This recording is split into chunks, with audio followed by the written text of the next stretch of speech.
Hey, what's going on, guys? You got Crave here, and let's look at a different game, a collectible card game right now that is very similar in terms of feel and ease of getting into, just like Hearthstone.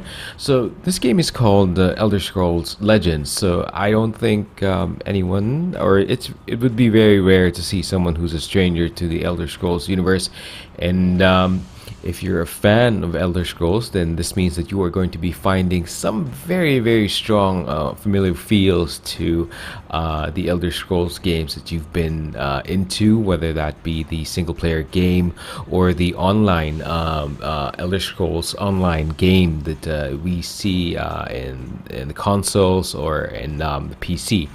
Now, you will find many, actually, if I'm not mistaken, all of the races that you can find in the Elder Scrolls Online or the multiplayer game.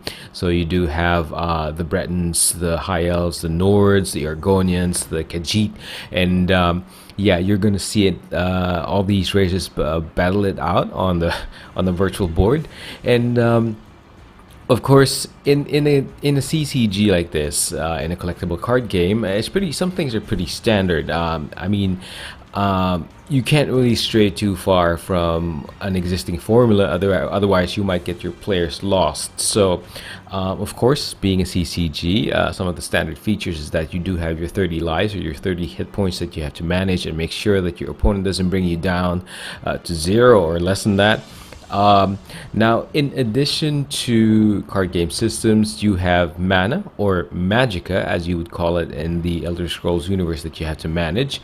And in this game, since it's not something you have to, it's not as, in terms of resource management, it's not as complicated as Magic the Gathering. So, what uh, the developer has done for this game is that you automatically gain magicka or mana at every turn, so which is very, very similar to what we have in Hearthstone. And in terms of that, there's of course different complexities. Eventually, there are some cards that will allow you to gain more magicka quickly at every turn, or even your total magicka can be increased at every turn, but that's as you progress through the game. Now, basically, the goal of the game is just like any other CCG. You just have to simply bring your opponent's health to zero or less to win. Now, before further getting into the mechanics of the game or the system it has, let's talk about how you are introduced in the game and how you actually have to manage its installation. So, in terms of size, it's pretty small. It's just a little over a gigabyte in terms of the space it took up in my hard drive. Now, I'm not sure how that's going to be on your mobile device. So, as I understand it, it's only coming out in Windows or iOS. I don't even think it's coming out in Android, but I could be mistaken on the other platforms supported. But yes, like I said, it's a little over a gigabyte in terms of the space it occupied on my Windows system. And once you install it, it's pretty straightforward.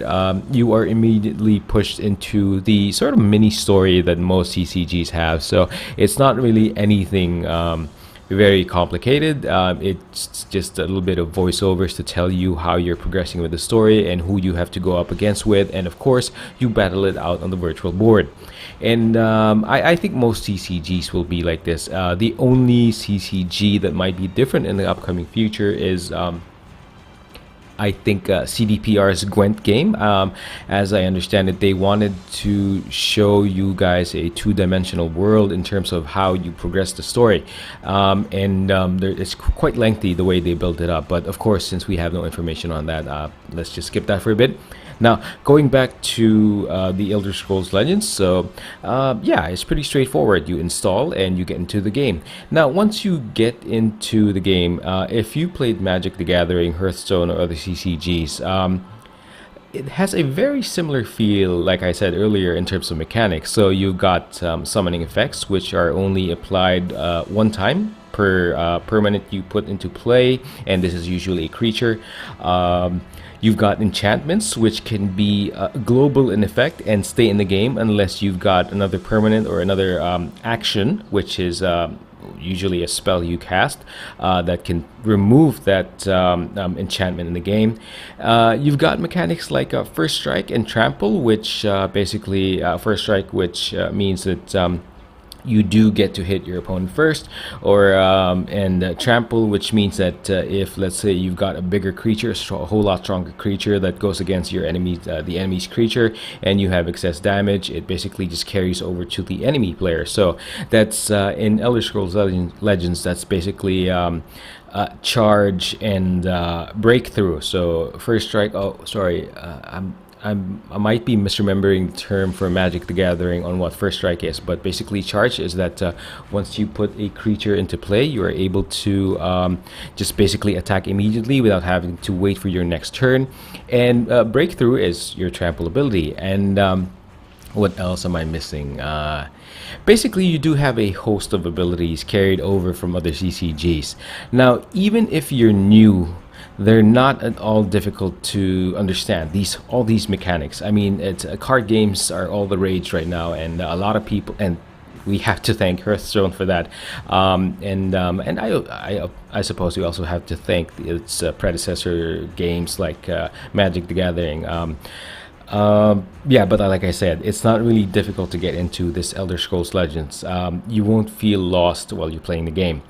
Now, if I have to add, there's also even a color system, but it becomes more relevant as you progress or get cards that sort of affect, that have effects that trigger based on that color. So let's say you could, I'm just trying to, I can't remember which cards in the game are like that, but sometimes you might have a card that if the top card of your deck is of a certain indicated color in the card you have in play, then yeah, some effect will trigger, or let's say, like I said, it will allow you to draw cards. So yeah, but those things are become more relevant as you go along in the game or further progressed in the game.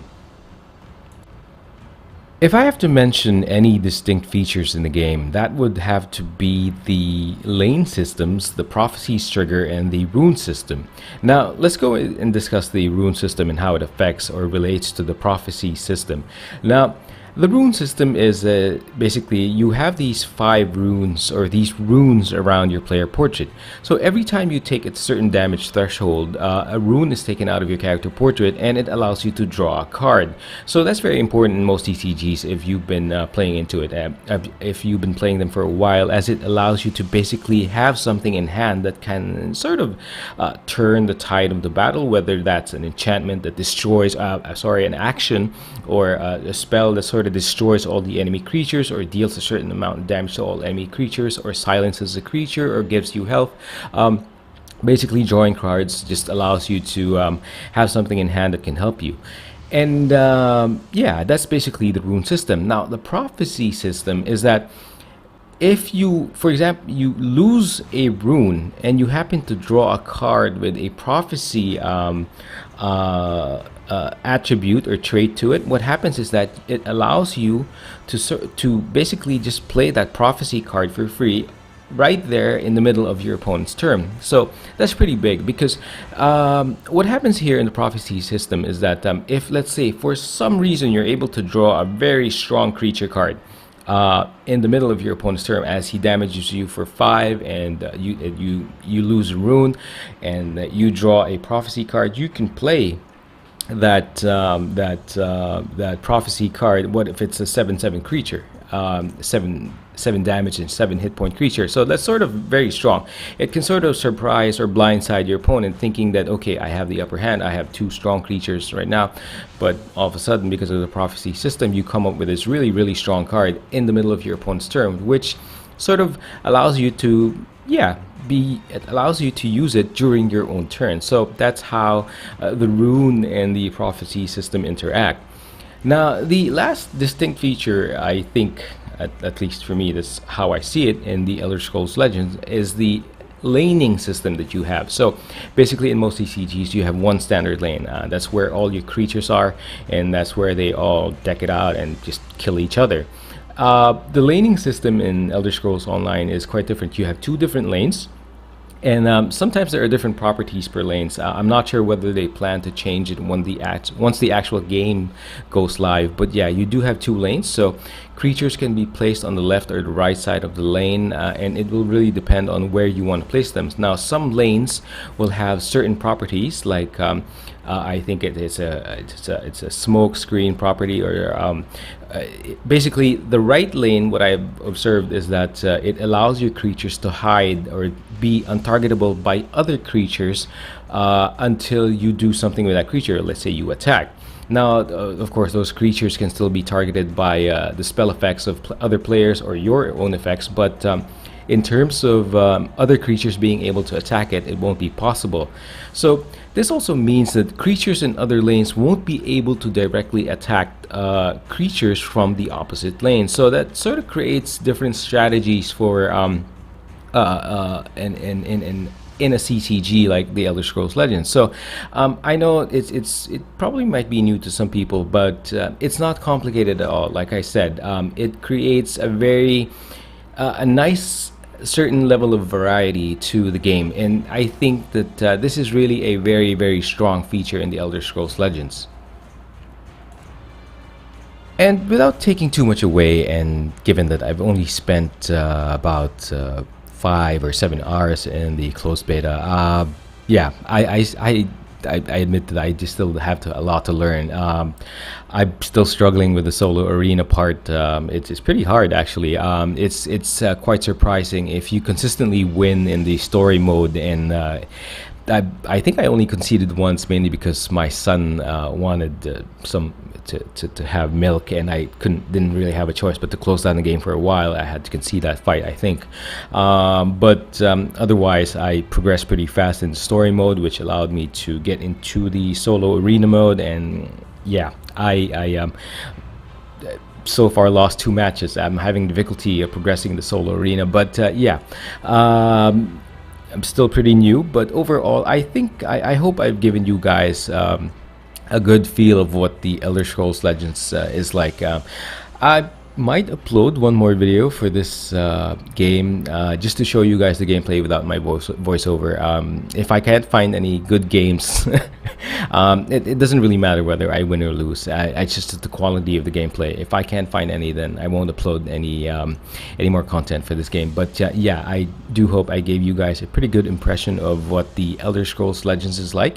And yeah, so like I said, it's coming out in I believe this year for Windows and iOS, so I'm hoping other platforms can be available, maybe PS4, Xbox, and Android.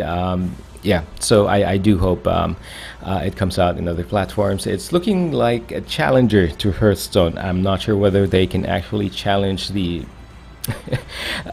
Hearthstone. It's a pretty strong game, that Blizzard game, and it's going to be really tough to challenge that. But if any game in terms of ease and feel might be worthy enough to challenge Hearthstone, I think Elder Scrolls Legends has a good shot, but they still have a lot to work on. It's very smooth, the gameplay.